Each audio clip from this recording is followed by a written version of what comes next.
Bom, boa noite a todos. Já está iniciada aqui a gravação de mais esse webinário da disciplina Indicadores Socioeconômicos na Gestão Pública, com o professor Alcino. É a segunda aula dessa disciplina, tá? Desejo aí ao professor e aos alunos aí um bom proveito da nossa aula. E, professor, a sala é sua, pode ficar à vontade aí. Obrigado, Alessandro. Bom, pessoal, boa noite a todos. Como vocês estão? Como é que foi da semana passada para cá? Bom, hoje a gente vai iniciar a segunda semana.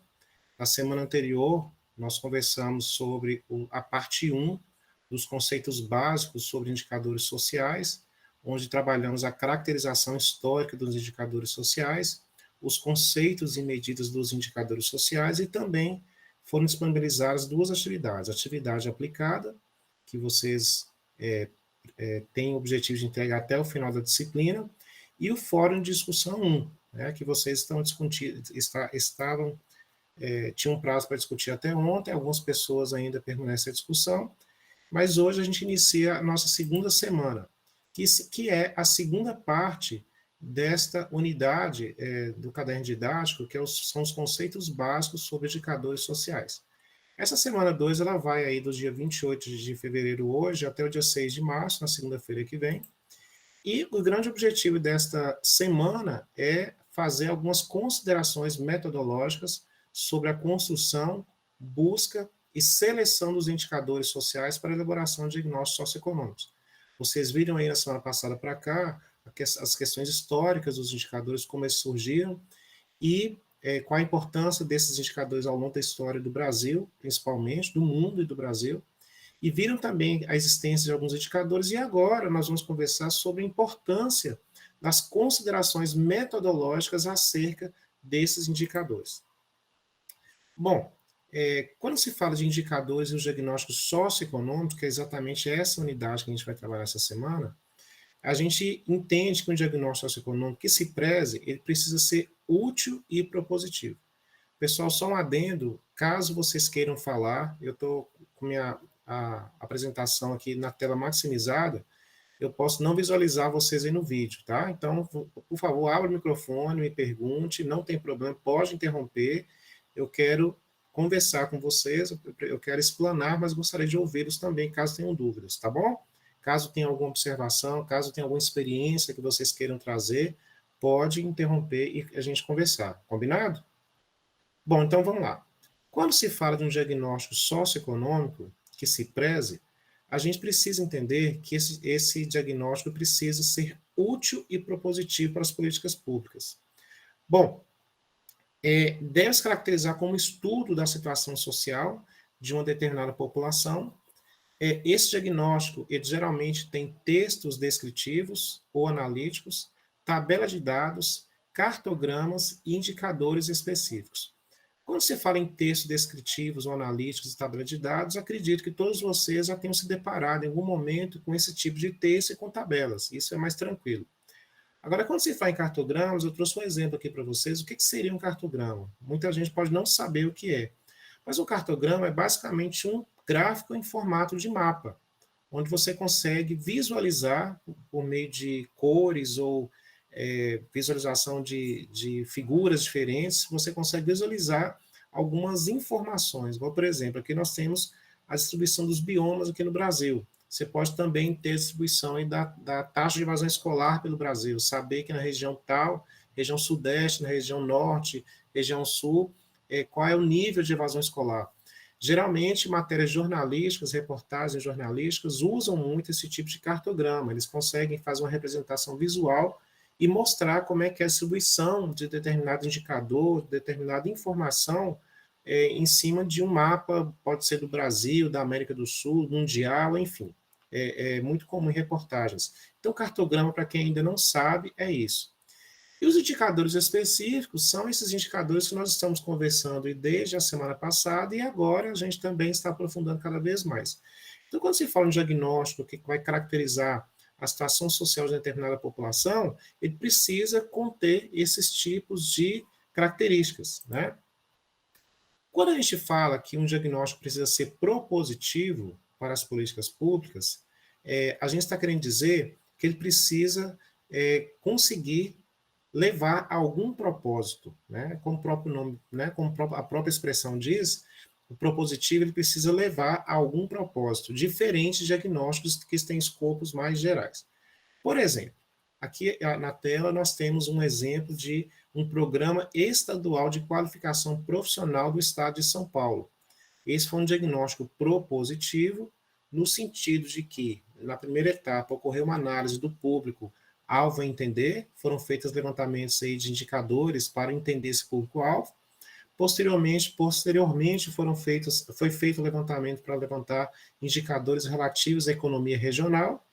Posteriormente, foi feito o levantamento de indicadores para levantar informações, indicadores acerca do mercado de trabalho regional. E, por fim, foram propostos cursos de qualificação, né? Ou seja, em cima desse recorte, em cima dessa realidade, em cima desse contexto, esse programa estadual propôs cursos. Então, por que ele foi propositivo? Porque, ao seu final, ele propôs uma ação, ou seja, realizar cursos tais, tais e tais, ter tais estruturas para que essa equipe, né, seja qualificada, para que esse programa de qualificação ele consiga abarcar todas essas necessidades que foram levantadas aqui nas unidades 1, 2 e 3, tá? Então, quando se fala que um diagnóstico precisa ser propositivo, é porque ele precisa realmente propor algo efetivo ao seu final. De nada adianta vocês simplesmente levantar informações, realizar diagnósticos, indicadores e não propor nada. Simplesmente guardar na gaveta e ficar por isso mesmo, tá? Bom, em geral, diagnósticos socioeconômicos propositivos para programas públicos empregam indicadores de várias áreas temáticas. Então, por exemplo, o que seriam essas áreas temáticas? Quando você vai levantar programas de educação básica, você precisa conhecer temas como condições de acesso à escola, infraestrutura escolar, desempenho dos alunos, condições de moradia, nível de pobreza, rendimento familiar, acesso a serviços de saúde, escolaridade dos pais, etc. Então, são fatores que podem certamente afetar ou potencializar ações programáticas específicas, ou seja, para você trabalhar a educação básica, ao conhecer esses indicadores, você vai conseguir ter certamente proposições que vão mudar a realidade da educação básica nesse contexto aí, nessa região, ou no país, ou no estado, enfim, na cidade onde se está desenvolvendo esse programa, né? Então, quando se fala que esses diagnósticos socioeconômicos utilizam indicadores de várias áreas temáticas, é porque cada um desses aqui é um tema diferente, tá? Então, por isso que é importante usar temas diferentes para você conseguir abarcar cada parte da realidade, né? E quanto mais você consegue abarcar essas partes da realidade, mais propositivo vai ser o resultado que esse programa vai ter, né? Bom, em bons diagnósticos socioeconômicos, é comum o emprego de indicadores de saúde, como, por exemplo, leitos por 1.000 habitantes, percentual de crianças nascidas com baixo peso adequado. Eu não sei exatamente qual que é a área de cada um, a área da gestão pública que cada um esteja trabalhando, mas à medida que eu for falando, é bem capaz que você vai se identificando com algum desses indicadores. Alguém que trabalha na saúde já deve ter ouvido falar aí desses leitos por 1.000 habitantes. Alguém que trabalha na educação já deve ter lidado com os indicadores educacionais, como taxa de analfabetismo, escolaridade média da população. Tem também os indicadores de mercado de trabalho, como taxa de desemprego, rendimento médio real do trabalho. Eu estou apenas citando alguns, tá? Mas existem muito mais indicadores desses temas que eu falei agora. Existem os indicadores habitacionais, como posse de bens duráveis, densidade de moradores por domicílio, indicadores de segurança pública e justiça, como mortes por homicídios, roubos à mão armada por 100.000 habitantes, indicadores de infraestrutura urbana, como taxa de cobertura de rede de abastecimento e água, percentual de domicílios com esgotamento sanitário.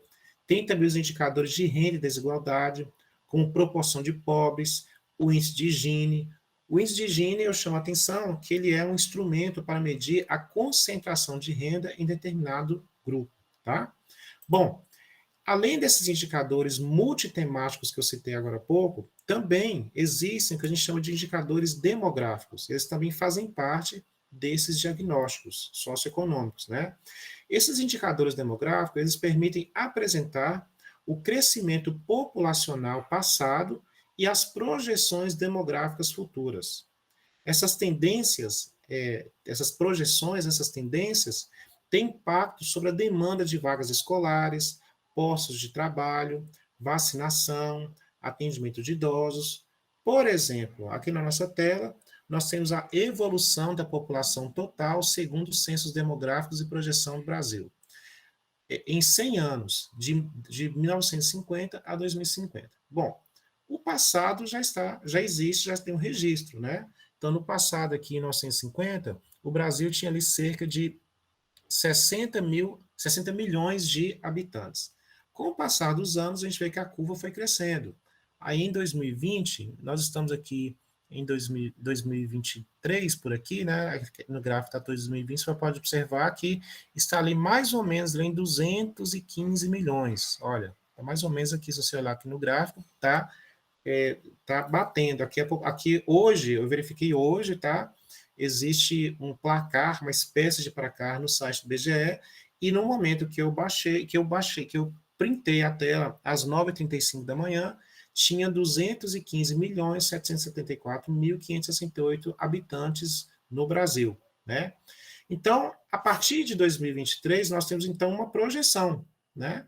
A projeção é que em 2040 o Brasil tem ali em torno de 220 milhões, mais ou menos. A gente está aqui em 225 milhões, está aqui uma projeção, e a gente vê que existe uma queda dessa projeção, ou seja, os dados estatísticos demonstram que essa curva ela chega no seu topo em 2040 e começa a cair. Então, o que isso significa? Qual a leitura que a gente faz? Que a demanda por vagas escolares, que os postos de trabalho de vacinação, que o atendimento de idosos, por exemplo, eles precisam acompanhar tanto essa subida quanto essa queda que tem uma previsão de ocorrer, né? Então, esses indicadores demográficos, eles vão nos ajudar a entender melhor o crescimento populacional, por exemplo, e fazer projeções demográficas para você planejar as políticas públicas, né? Não dá para você simplesmente abrir vagas escolares ao léu, né, de forma aleatória, né, sem você saber exatamente qual é a demanda que vai se ter de crianças aí nos próximos anos, nas próximas décadas, né? E a gente percebe, então, inclusive, que há esse momento de queda aqui, ou seja, algo precisa ser revisto até para aumentar aqui a questão, aumentar algumas políticas e reduzir outras, né? Que a gente percebe, então, a mudança do comportamento da população, tá?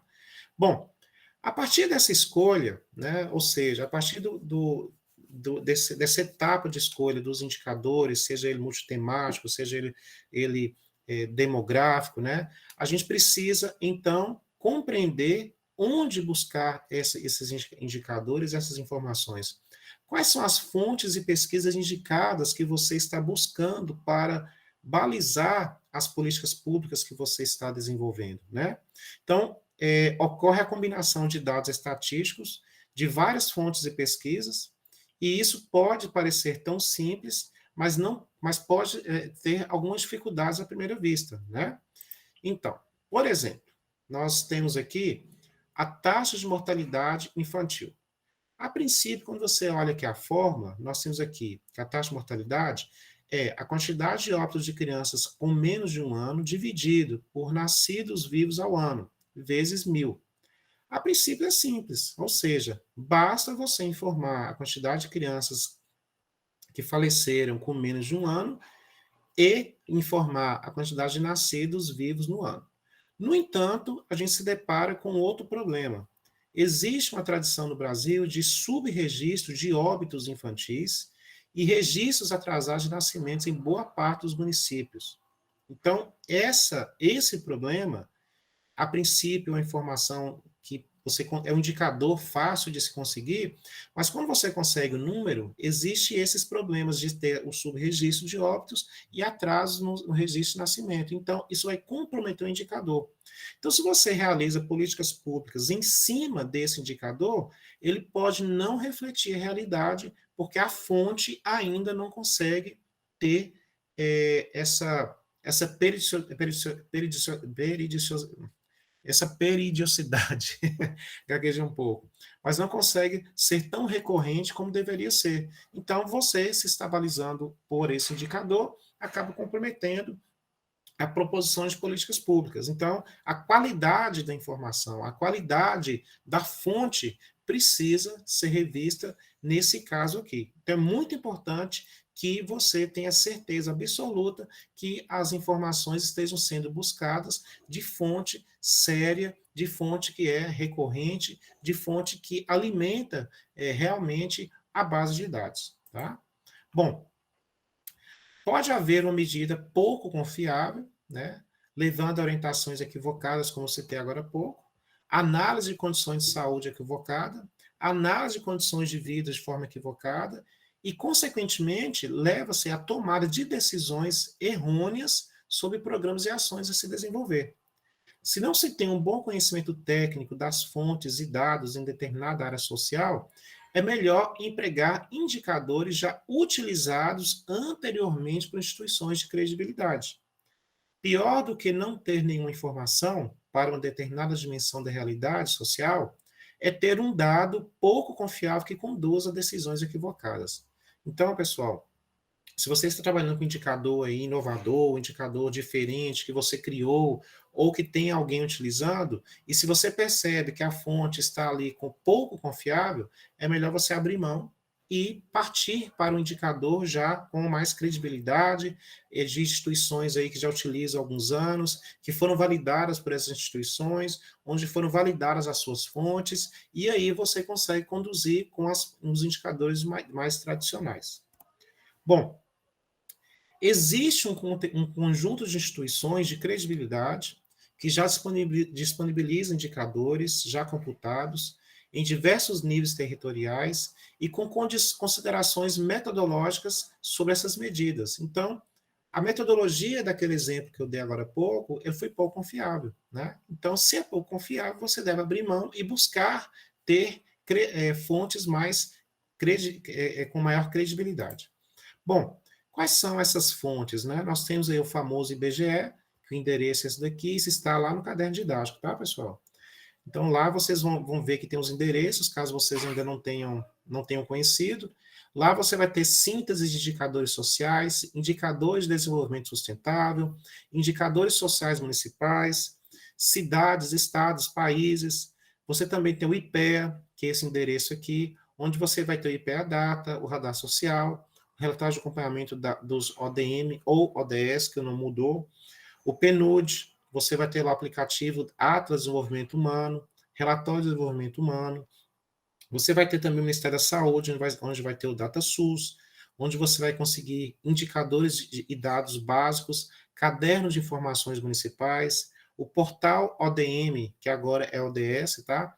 Ele vai ter lá o sistema de indicadores municipais, o Muninet, que vai ter o banco estatístico dos municípios brasileiros. Então, vale a pena vocês conhecerem todas essas fontes, porque essas fontes são de credibilidade. Elas têm metodologia já validada, já se trabalha há vários anos, existe uma equipe muito competente, confiável, são fontes que levam a conteúdos confiáveis, tá? Então, a tendência é que, se você utilizar essas fontes confiáveis, vocês consigam realmente ter um recorte da realidade bom e conseguir ter programas públicos, né, de políticas públicas mais propositivos, ok? Bom, a síntese de indicadores sociais do IBGE e os indicadores de dados da Rede Interagencial de Informações para a Saúde, a RIPSA, ela vai dar um subsídio para políticas públicas da saúde e são disponibilizadas pelo DataSUS. Essas sínteses, esse RIPSA, o DataSUS, são publicações de referência na área, né? Justamente pelo cuidado metodológico que se tem. Vou voltar aqui. Então, por que que existe, por que que é referência? Porque existe um cuidado metodológico muito grande, justamente na computação desses indicadores, na periodicidade apresentada. Então, são dados que, quando você encontra, você sente segurança. Então, eles são confiáveis, né? Também, também temos IPData, nós temos lá o PNUD, aqui são os endereços que eu já tinha citado, né? Bom, e aí, um material muito interessante que eu até disponibilizei para vocês lá na sala virtual, no tópico dessa semana, é o livro chamado Indicadores Básicos para a Saúde no Brasil, Conceitos e Aplicações. Nesse livro, pessoal, você tem lá um capítulo onde vai se ter fichas de qualificação dos indicadores. Então, lá vai ter vários indicadores e uma ficha como essa aqui explicando os indicadores. Então, por exemplo, esse indicador aqui é o indicador de proporção de pobres. O conceito dele é percentual da população residente com renda familiar mensal per capita de até meio salário mínimo em determinado espaço geográfico no ano considerado. A interpretação que se tem expressa a proporção da população geral considerada em estado de pobreza e de acordo com a renda familiar mensal per capita. Aí tem algumas considerações aqui, o tipo de uso, as limitações desse indicador, é importante você conhecer as limitações, porque essa limitação pode ser que você não possa utilizar esse indicador no seu programa de política pública por causa dessas limitações. Então, é muito importante você, ao escolher o indicador, você conhecer essa limitação e, caso não seja possível, você partir para outro indicador, né? A fonte, o IBGE, né? Por quê a fonte? Porque o método de cálculo, eu vou encontrar essas informações lá no IBGE, no site do IBGE. Então, qual a informação eu preciso buscar no site do IBGE? População residente com renda familiar mensal per capita de até meio salário mínimo. E também precisa encontrar a população total residente desse contexto aí, dessa cidade, desse estado, enfim. E aí a fórmula é pegar essa primeira informação, dividir pela outra e multiplicar por 100. Então, por exemplo, vamos considerar que você seja um servidor público do Instituto Federal do Norte de Minas Gerais. A gente sabe que o Instituto Federal, que é essa instituição aqui que está oferecendo essa pós-graduação para vocês, ela tem vários campi, né? Tem campi em Montes Claros, Almenara, Araçuaí, Teoflotone, Porteirinha, Janaúba, enfim, são vários campi. E aí você é professor do Instituto Federal e decida desenvolver um projeto de pesquisa que vai atuar ali na melhoria de vida da população mais pobre, dos alunos mais pobres do Instituto. Aí você tem um recurso que é limitado, você não consegue atuar em todos os campos, porque como você é um pesquisador e seu recurso é limitado, você precisa escolher o locus, a cidade onde você vai atuar. Aí, ao descobrir essas informações, aí você foi lá buscar lá no site do IBGE. Você descobriu que a população residente com renda familiar mensal per capita de até meio salário mínimo de Montes Claros é de 12.584 pessoas. Aí você descobriu também que a população total residente da cidade de Montes Claros é de 361.915 pessoas, considerando o censo de 2010, tá, gente? Até tem a informação de população residente de 2021, porém, essa informação aqui da população residente em renda familiar, essa de cima, ela só tem de 2010. Então, nesse caso, você precisa utilizar o de 2010, tá bom? É o mais recente. O censo está em andamento, provavelmente logo essas informações vão ser atualizadas, mas o mais recente que nós temos é 2010. Aí se chega, então, ao cálculo de 3,48%, ou seja, em Montes Claros, 3,48% da população possui uma renda inferior a uma renda per capita de até meio salário mínimo. Aí você vai para outra cidade que tem outro campus do Instituto, que é Almenara. Ao levantar a mesma informação, no caso de Almenara, a população residente com renda familiar per capita de 2.282 pessoas. A população total residente é de 38.675. Então, a gente vê que Almenara tem um percentual de 5,89% da população com renda familiar mensal per capita de até meio salário mínimo.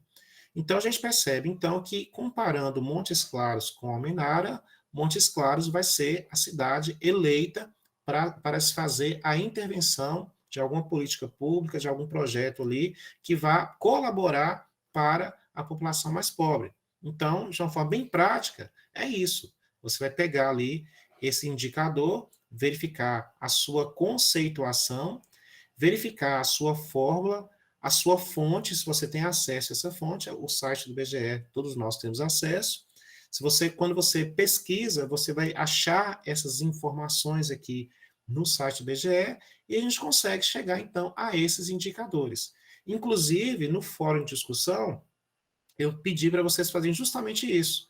A partir dessa realidade que vocês têm aí profissional, né, na instituição pública que vocês trabalham, algum indicador vai ajudar na sua gestão pública. Então, eu peço que vocês procurem esse livro lá, Indicadores Básicos para a Saúde no Brasil, está disponível lá na semana 2. Verifique qual indicador está ali mais apropriado para a sua realidade ali, da sua prática profissional, e aí você vai mostrar esse indicador lá no fórum, né? Postar ele lá e justificar o porquê, como que ele pode ajudar na sua prática profissional, na sua gestão pública. Tá? Então, basicamente, o que vocês vão fazer é justamente esse exemplo que eu dei aqui na tela. Bom, a escolha de indicadores sociais para a formulação... Pessoal, tá ok até agora? Alguma dúvida? Querem perguntar algo? Antes de eu prosseguir? Okay? Tá tranquilo. Ok, André. Obrigado pelo retorno. Bom, pessoal, sim. Sim. Eu sei que você está com a tela cheia aí, eu fico de olho aqui no chat também, se aparecer alguma situação que te Obrigado, Alessandro. Viu? Obrigado. Eu fico realmente só focado na tela, acabo não vendo. Agora que eu vim aqui dar uma olhada, mas vai me avisando, por favor, tá? Obrigado. Bom, quando você escolhe indicadores sociais para a formulação e avaliação de políticas públicas, você deve se pautar em um conjunto de propriedades. Esses indicadores precisam ser relevantes, eles precisam ter validade e eles precisam ter confiabilidade. O que seria uma relevância de um indicador? É quando as dimensões e os aspectos desse indicador, eles são priorizados por uma agenda governamental. Então, de nada adianta você usar um indicador para medir a proporção de população pobre, se a agenda governamental não tem nenhuma ação prevista para esse tipo de situação. Então, a relevância é quando você você monta uma política pública em cima de um indicador, e esse indicador ele está de acordo com a agenda governamental. Então, se a agenda governamental, por exemplo, é ampliar o acesso a tecnologias de informação e comunicação, então é relevante você trabalhar com indicadores que meçam o acesso de alunos, da população, a dispositivos digitais, né? Se não há essa agenda governamental, de nada adianta não é relevante você trabalhar em cima desses indicadores, certo? A questão da validade é quando você consegue dispor de medidas, né, que são próximas do conceito abstrato. Ou seja, vamos lá, essa é a conceituação aqui, que é o item 1 dessa ficha, a conceituação, é o conceito abstrato, né? Esse conceito abstrato, ele está próximo dessa fórmula que você calculou e utilizou no IBGE, ou seja, existe validade, existe possibilidade de você pegar esse algo abstrato e tornar real por meio de números? Isso que é a validade. De nada você adianta criar ou usar um indicador que está ali no conceito, na teoria, mas não se torna real. Você não consegue medi-lo, porque não existem números práticos, não existem números que vá medir aquela realidade. O grande desafio aqui é você conseguir transformar essa questão abstrata, que nós temos aqui no item 1 dessa ficha, em algo que é possível, passível de cálculo, né? Então, isso seria a validade, tá ok? O outro item, uma outra propriedade desejável no indicador é a confiabilidade. Vocês lembram daquele exemplo lá da taxa de mortalidade, que nós utilizamos a questão dos óbitos das crianças de menos de 1 ano e também dos registros civis? A gente percebeu que não é tão confiável porque não se alimenta o sistema da forma como se deve. Demora-se a se alimentar o sistema, não joga todas as informações no sistema. Então, o indicador, nesse caso, não é confiável. Então, para você usar um indicador, você precisa utilizar um indicador que tenha a relevância, que esteja ali pautado pela agenda governamental, que tenha a validade, onde o conceito abstrato está passível de ser calculado lá no método de cálculo, onde você consegue achar números que consigam medir aquele conceito abstrato e que seja confiável, ou seja, que tenha legitimação do dado.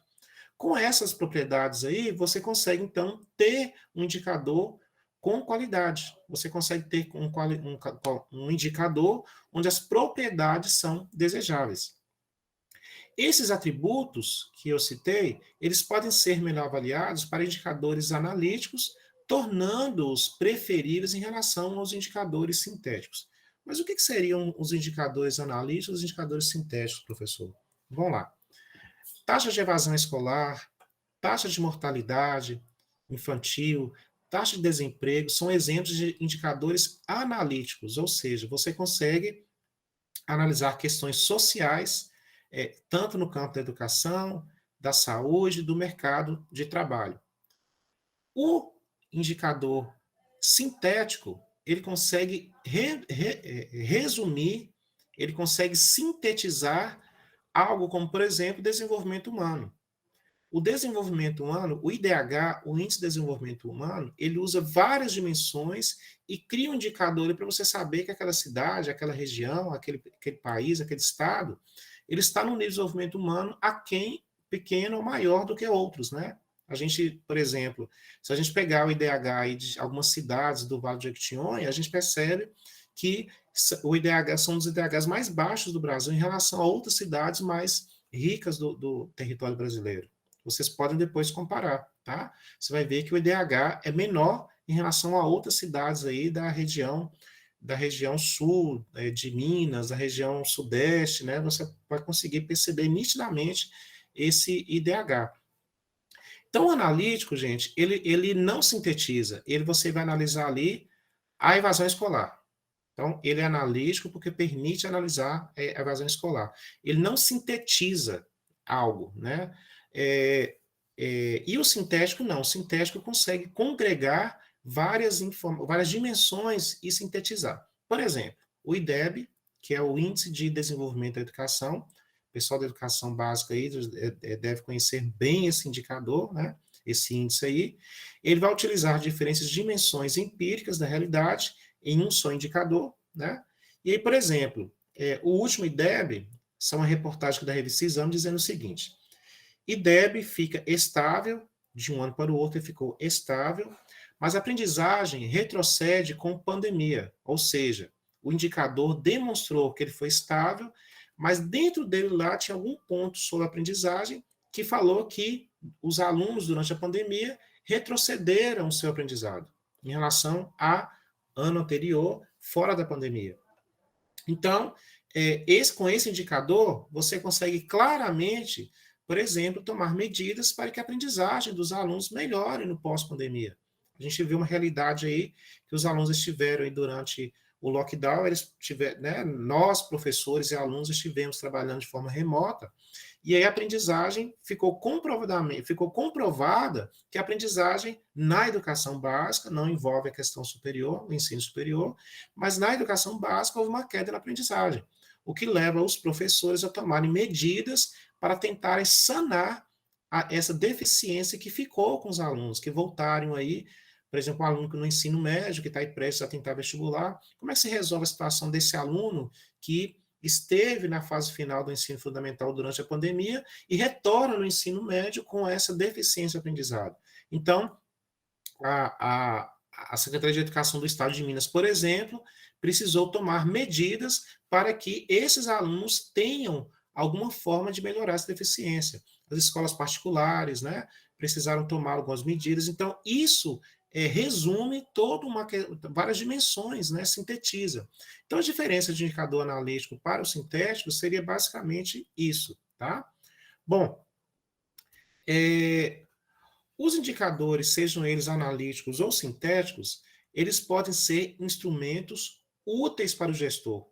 E se ele conhecer bem as potencialidades e limitações dessa medida, ele pode levar a proposições que podem mudar a realidade de uma nação, de uma região, né, de um município, enfim, de onde essa política pública pode atuar, né? Cada programa social tem seu público-alvo, tem suas características específicas, por isso é importante procurar indicadores que sejam relevantes, que sejam válidos, que sejam confiáveis para esse público-alvo, para essa característica específica que o programa social seu prevê, tá? Bom, também quando você consegue ter indicadores que sejam relevantes, que sejam válidos, que sejam confiáveis, né, você tem grandes chances de uma boa implementação. Ou seja, vamos lá, a gente viu que os indicadores é uma forma de medir uma realidade. Se você mede a realidade com qualidade, consequentemente, existe uma tendência muito grande de você conseguir implementar políticas que vá retornar uma mudança efetiva na realidade, né? Quando você, por exemplo, usa indicadores com qualidade duvidável, como o caso lá da taxa de mortalidade que nós citamos, aquela lá em cima, se você usa um indicador daquele, quando você implementa alguma política pública, consequentemente, o resultado tende a não ajudar a realidade, porque, afinal de contas, não consegue ajudar a realidade porque não conseguiu tirar um retrato correto da realidade. O indicador nada mais é do que uma fotografia, né? Ele é uma fotografia da realidade, então você precisa conseguir converter um conceito abstrato de um indicador em algo matemático, em algo que seja possível de medição, né? Possível de se mensurar, e aí você consegue efetivamente ter as condições de mudar a realidade a partir desse recorte fotográfico feito de forma correta, tá? Bom, alguma dúvida, pessoal, assim, em relação ao que a gente conversou até então?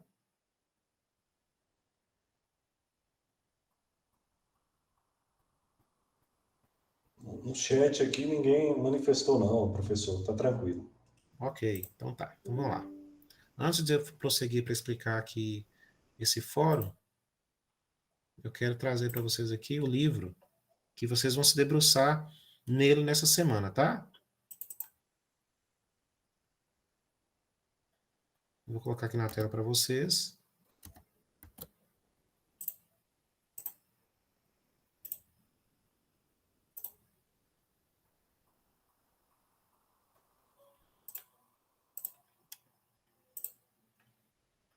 Aqui, pessoal, esse livro aqui, ó, é um livro da OPAS, da Organização Pan-Americana da Saúde. Vocês vão ver aqui no capítulo 3, olha só, estão visualizando aí? Sim, né? Sim. Vocês vão ver aqui no capítulo 3, tem aqui as fichas de indicadores, de qualificação de indicadores. Então, lá, nós temos aqui indicadores demográficos, nós temos indicadores socioeconômicos, indicadores de mortalidade, indicadores de morbidade, fator de risco, indicadores de recursos, indicadores de cobertura. É muito indicador, é muita coisa que vocês podem conhecer. Um deles aqui deve estar aí próximo da sua realidade. Vocês são de qual área aí da gestão pública? Educação. Quem mais? Professor. Tem alguém diferente da educação? Desculpa, Não, todos os acho alunos são servidores da Secretaria Estadual de Educação. Ah, tá. Alguns técnicos Entendi. administrativos, pessoal de secretaria de apoio, e outros professores da docência da educação básica, tá? Ah, tá. Eu achei que achei que era de várias áreas do estado, então é só educação, né? Ah, ótimo. Ah, beleza. Aqui alguém perguntou o nome do livro, Indicadores Básicos para a Saúde no Brasil. Né? Apesar de estar falando saúde, mas tem indicadores aqui que podem ajudar em qualquer área, tá? Não é só na saúde mesmo, não. Então, por exemplo, o pessoal da educação tem aqui taxa de analfabetismo, nível de escolaridade, aqui dentro de socioeconômicos, tá? Então, produto interno per capita, enfim, esses indicadores aqui, eles podem combinar com outros indicadores e balizar alguma política pública que você possa estar implementando. Vocês trabalham em alguma escola ou na secretaria em si? Como é que é, Alessandro? Você que já conhece aí. Os alunos, professor Alcino, todos são de escolas, tá? Eu, salvo engano, acho que não tem nenhum de superintendência, não, se eu não estou enganado. A maioria é de escola e, geograficamente, eles estão aí em várias regiões do estado, certo? Tem alguns aqui no Norte de Minas, tem o pessoal lá Zona da Mata. Eu estou vendo aqui vice-direção, secretaria. Isso, aí o pessoal colocar aí. E tem o pessoal na gestão também, que está em vice-direção, direção. Então, mas todos são servidores, né, da Secretaria Estadual de Educação. E aí tem alunos aí depois você pedir para colocar as cidades, aí você vai ver que tem pessoal do estado inteiro, então é interessante que a gente consegue ter essa, né, essa comunicação, essa relação com várias regiões aí do estado, tá? Inclusive com realidades diferentes, tanto em termos regionais como em termos de escola também. Isso é bem interessante. Aqui eu estou vendo Teoflotone, Teoflotone é Vale do Mucuri, não é isso, Silma? Alguém do Vale de Jequitinhonha? Diamantina, Araçuaí, Almenara, alguém... muito bacana, nossa, muito, muito legal, gente. Fruta de leite, muito bom. Então, Feliz dos Santos, aí. Nossa, todo o estado está aqui, muito bom. Então, se vocês forem, por exemplo, medir esses indicadores aqui, vocês vão perceber que existe o nível de escolaridade, por exemplo, vamos lá, nível de escolaridade, só para vocês entenderem aqui.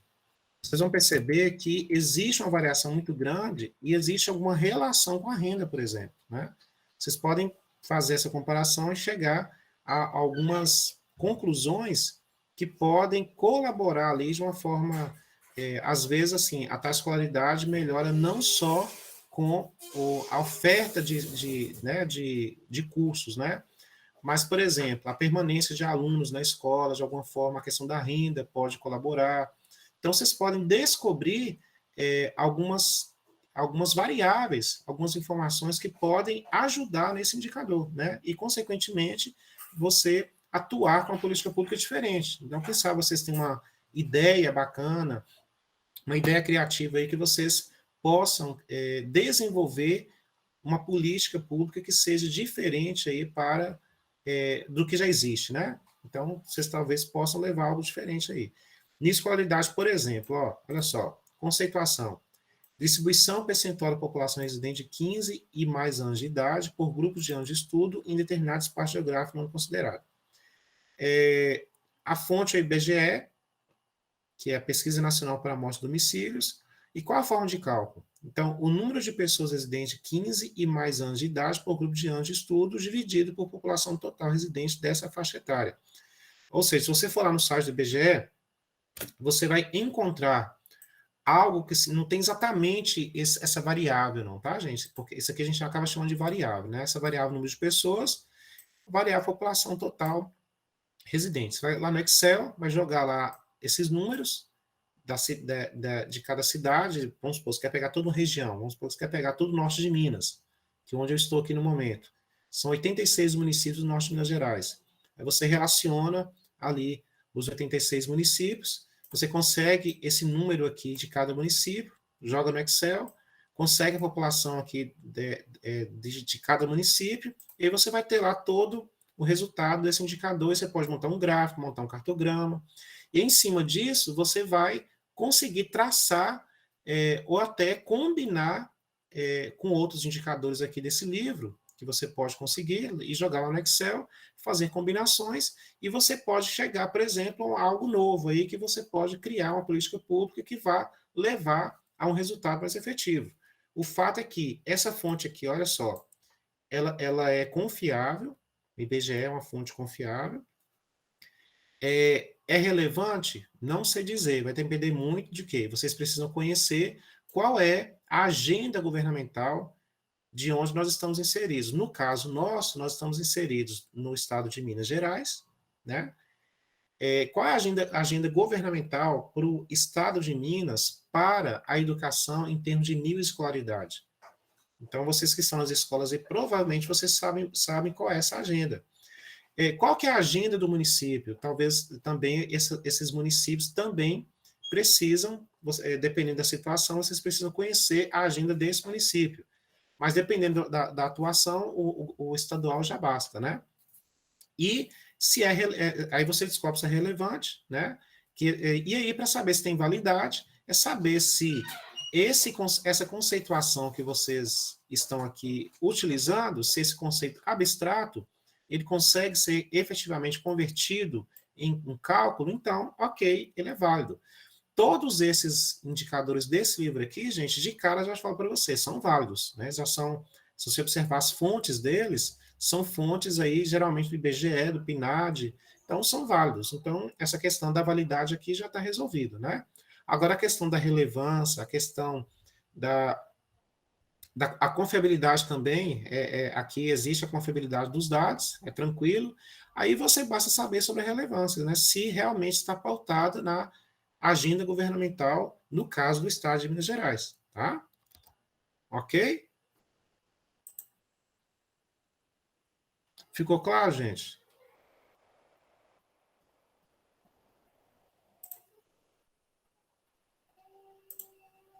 Pode falar, Hélio. Oi, professor. Tudo bem? Tudo bem, Hélio? Vai ser de onde? Eu sou de Uberlândia. Ah, Uberlândia. E então, você é de uma escola estadual, né? Eu sou de uma escola que é de supletivo. Bacana. Um SESEC da vida. Legal. Então, teve um domingo que passou no programa Fantástico sobre o aumento de casos de câncer. Iria aumentar nos próximos anos, nas próximas décadas, né? E eu fiquei pensando sobre isso, e depois tem um indicador, inclusive o senhor falou sobre o gráfico aí, que o nosso país caminha para uma população mais idosa, né? Isso. E então é previsto realmente o número de aumento de doenças para idosos, como o Alzheimer, né? E então seria interessante políticas públicas de prevenção do câncer, o mal de Alzheimer e outras tantas. Verdade. Isso eu acho que a sua matéria é bem voltada para esse pensamento, né? Exatamente. E o mais importante é a gente conseguir identificar, por exemplo, aumento da quantidade de pessoas idosas com câncer. Aí a gente tentar entender, né, logicamente eu não vi esse indicador, mas assim, o que a gente precisa entender é o que está envolvido ali no aumento desse indicador. A questão da renda estaria interferindo, ou seja, a pessoa um idoso de baixa renda, ele não se alimenta da forma adequada, consequentemente, isso pode aumentar a propensão a desenvolver um câncer. Por exemplo, esse idoso, ele teve um ritmo de vida acelerado, enfim, são várias questões aí que a gente precisa pegar esse indicador e procurar entender, procurar cruzar a qualidade de vida, né? No caso, quando eu falo de uma vida acelerada, é aquela qualidade de vida mesmo. Porque às vezes a pessoa tem uma renda boa, mas a qualidade de vida não foi tão boa, né? E acaba... Realmente. Inclusive, tem uns indicadores que diz qual o câncer, o tipo de câncer que é mais provável que a porcentagem, né? Eles apresentam a porcentagem, né? Como Isso. o câncer de próstata, e aí tem o primeiro tipo, o segundo, o terceiro. E uma dúvida é pensar, né, como que eles chegam a essa análise. Isso. E sabe o que seria interessante? Você descobrir qual é a conceituação desse indicador. Vai ter alguma base teórica desse tipo aqui que eu estou te mostrando na tela. Ó, a esperança de vida aos 60 anos de idade. Existe aqui um conceito. Então, esse indicador, por exemplo, que passou no Fantástico, deve ter algum conceito dele. A partir desse conceito, você vai conseguir descobrir tudo relacionado. Tudo que a gente conversou aqui agora são conjecturas, né, que a gente está conversando para a gente tentar entender. Mas aí vai descobrir se a renda, a qualidade de vida realmente tem a ver com esse indicador, né? E aí, se realmente tiver ligação com esse indicador, então tem que se ter políticas públicas para que a qualidade de vida seja melhorada, para que a questão da alimentação, a renda, tenha alguma interferência aí para que consiga melhorar no futuro, reduza a quantidade de idosos, né, com esse tipo de doença, né? Sim, Então, conhecer esse conceito em algum lugar, não sei de onde que é esse indicador, mas em algum lugar vai ter essa questão teórica. É muito importante a gente entender que todo indicador, ele tem uma teoria por trás. Porque se não tiver, ele não é um indicador de qualidade. Entendeu, sim, Wesley? eu vou Então, se tentar você descobrir, se você puder depois até disponibilizar para a gente essa reportagem, é interessante a gente até correr atrás de descobrir acerca dela. Tudo bem, Entendeu? obrigado, professor. Nada. Pessoal, alguém viu mais algo? Gostaria de comentar? Alguma dúvida? Professor, Oi, André. aqui. E quando o Estado ou o governo fica muito tempo sem investir nessas áreas de indicadores, igual esses últimos 4 anos que teve, que o censo era para ser 2020, foi adiou para 2021, aí foi para 2022. Como é que as pessoas ficam sabendo? Assim, igual lá nas terras Yanomamis, morreu 350 índios. Sem ter um indicador, a gente não consegue saber, não, né? Se o governo não ir lá para fazer. Assim, como é que eu posso dizer? A questão do atraso do censo foi algo realmente bem prejudicial para as políticas públicas brasileiras. Prejudicial porque, se a gente não tem a mensuração da realidade, as nossas políticas públicas ficam deficitárias, porque a gente não consegue ter um recorte de realidade adequado. Então, por exemplo, o último recorte que nós tivemos foi em 2010. Então, nós estamos há 12 anos atrasados com esse recorte. Né? A previsão é que tivesse com 10 anos, mas já se passaram 13 anos e a gente ainda não finalizou esse censo aí, o censo brasileiro, né? Realmente é um prejuízo muito grande, né? O que a gente espera é que se corra atrás e regularize isso. Então, nós, como gestores públicos, como pesquisadores, a gente fica com um prejuízo muito grande. Nesse caso, a gente usa o que tem. O que a gente tem? Por exemplo, aquele indicador lá que eu mostrei da proporção da pobreza. O que nós temos é de 2010. Pode ser que o de 2010 não seja exatamente a realidade deste momento. Ou seja, é um atraso de 13 anos, e 12, 13 anos. Concorda? No entanto, existe uma tendência de que tenha permanecido daquele jeito. Eu mostrei lá os dados de Montes Claros e Almenara, certo? Existe uma tendência, estatisticamente falando, de que aquele indicador, se for pegar com os dados de hoje, se a gente conseguir os dados aí do censo de 2023 e a gente comparar com aquele que eu fiz lá de 2010, existe uma tendência muito grande que Almenara continue sendo uma cidade que tem a proporção de pessoas pobres com menos de com a renda per capita familiar lá tal de meio salário mínimo. E Montes Claros tem um indicador um percentual menor, tá? Então pode ser que mude, mas existe uma tendência. Pode até ser que tenha mudado. Pode ter acontecido algo extraordinário lá em Menara e tenha transformado, não sei, né? Mas existe uma tendência muito grande, uma probabilidade muito grande, porque na estatística existe a questão de probabilidade que tenha permanecido aquela realidade. Entendeu? Então, a gente usa o que tiver. Se o dado 2010, usa 2010.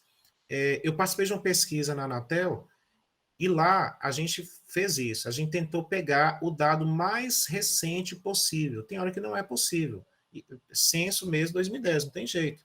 Mas deu certo. entendeu? Se você não tem algo mais recente, utiliza o que você tiver realmente, entendeu? Entendi. Valeu, obrigado. Nada. Bom, acho que o nosso tempo está acabando, não é, Alessandro? É até às 20 horas, não é isso? Isso, nós temos aí 3 minutinhos ainda, professor. Ah, A aula eu só tá, vou... tá muito boa, acho que você preparou o material aí com muito cuidado aí, foi bem esclarecedor. E aí a gente fica Ah, pensando aqui, eu que saí recentemente aí do mestrado, quer dizer, a falta que faz indicadores, né, atualizados, a é, gente ficou com esse vácuo aí na questão do censo, e um dos indicadores que ajudou muito foi justamente o PNAD, né? Quer dizer, a amostra por domicílio, que estava mais atualizado, e ele é constante, então ajuda muito. E assim, só a título de comentário, eu acho que é válido para quem tem intenção de fazer um mestrado ou um doutorado, ou mesmo está trabalhando com os alunos, quer dizer, quando você trabalha com um dado, um indicador confiável, validado e que inspira uma certa confiança, isso também traz uma relevância, uma confiança para a pesquisa que você está desenvolvendo. Então, você tem muito certeza. menos dificuldade de comprovar a sua tese ou de buscar, fazer um link com o que você está mostrando, que quando você busca um dado mais aleatório. Mas vai É, muito em cima do que você falou, que é justamente a gente verificar se aquele indicador tem relação com o que você está querendo, naturalmente, estudar. Não é isso? isso mesmo, muito bem observado, Alessandro. Excelente. Viu? Pessoal, nós temos 1 minuto, só então para a gente fechar, o Fórum de Discussão 2 já está aberto desde meia-noite de hoje, às 0 horas de hoje, né? É um tópico, vocês, lá tem uma orientação para vocês buscarem nesse livro, indicador, mostrar esse indicador, explicar, fazer uma relação com a sua realidade, e aí já é uma postagem. A partir daí vocês vão, bem provavelmente os seus colegas vão trazer coisas interessantes e vocês vão comentar. Quanto mais comentar, melhor, tá? Quanto mais vocês comentarem, os tutores estão orientados a pontuar vocês melhor. Se vocês postarem, fizerem vários comentários, vocês garantem os 5 pontos. Se você postou, fez só um comentário, menos pontos, tá? Então, o que eu quero dizer é que tem uma profusão de diálogo, que vocês realmente discutam, dialoguem entre vocês, e aí vai surgir algo bem interessante lá. Acho que nosso tempo acabou, né, Alessandro? Ó, gente, muito obrigado, Alessandro, Não, tá obrigado pelo apoio tranquilo. aí. Professor Página, Alcino, só mais sim, só um pequeno detalhe. sim. Depois manda para a gente, ou se você puder postar lá na sala, ou quiser me mandar, eu posto também, não tem problema nenhum. Os alunos pediram os slides Ah, tá, da primeira aula e dessa aula, porque isso é eu, um guia bem verdade, interessante para eles. E em tá, relação à questão dos fóruns, o primeiro fórum, por exemplo, a gente vai acabar dilatando o prazo, porque teve alguns problemas técnicos, eles não conseguiram ah, participar, tá, tanto que a gente teve aí tá bastante bom. gente procurando aí no carnaval, sinal que o pessoal tá como se diz, buscando realmente participar, mas é isso, tá? Te Tá agradeço, ótimo, eu que tá? agradeço. Agradeço a todos que estiveram, mas foi uma excelente aula aí, realmente, assim, bem proveitosa e só vem a acrescentar aí pra gente, tá bom? Muito obrigado e até Obrigado, a Alessandro. próxima aula. Se você quiser finalizar, eu acabei te cortando, o que você estava falando. Não, não, mas é isso mesmo, para finalizar mesmo. Alessandro, obrigado, Aston, obrigado. Vocês aí, pessoal, um abraço a todos vocês aí do estado de Minas e a gente então se vê na próxima semana. Até mais. Até mais, professor Alcino. Boa noite. Até daqui a pouco. Isso. Bom, para quem vai ficar aí conosco aí, no nosso próxima aula, daqui 10 minutos aí, aproximadamente, eu coloquei, não se esqueçam de assinar a lista de presença, ela está aí no chat, mas se alguém perder, eu sempre estou colocando lá na sala virtual. Vocês podem ir lá também e tá pegando o link, tá? Daqui 10 minutinhos estaremos de volta aí.